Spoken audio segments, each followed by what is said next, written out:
आज मी ना ढेमसाची भाजी करते। साधी सरळ अगदी सोपी भाजी आहे।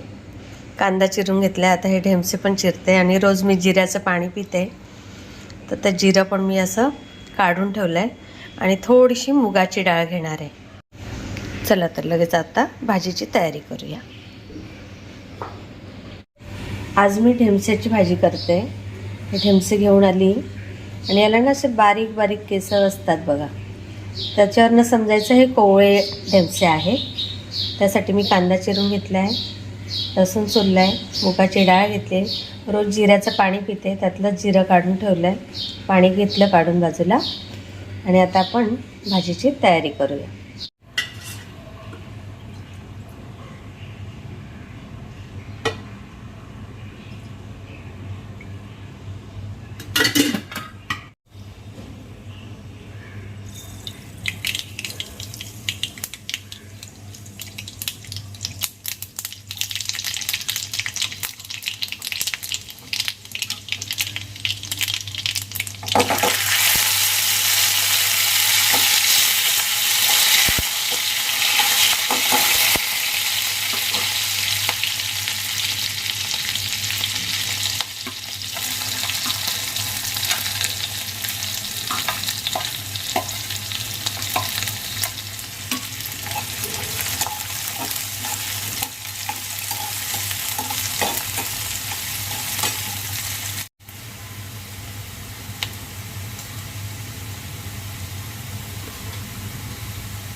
बघूया भाजी कशी झाली आहे।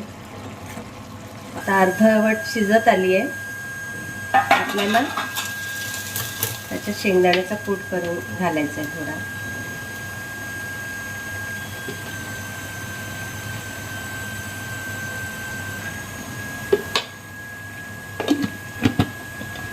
कूट टाकून झाला। हा मी कूट आधीच करून ठेवते, मी तुम्हाला मागच्या व्हिडिओतच सांगितलंय। आता थोडंसं झाकण ठेवून द्यायचं, 2-3 मिनिटांनी आपण भाजी खाऊ शकतो। व्हिडिओ आवडला असेल तर लाईक, शेअर आणि सबस्क्राईब करायला विसरू नका।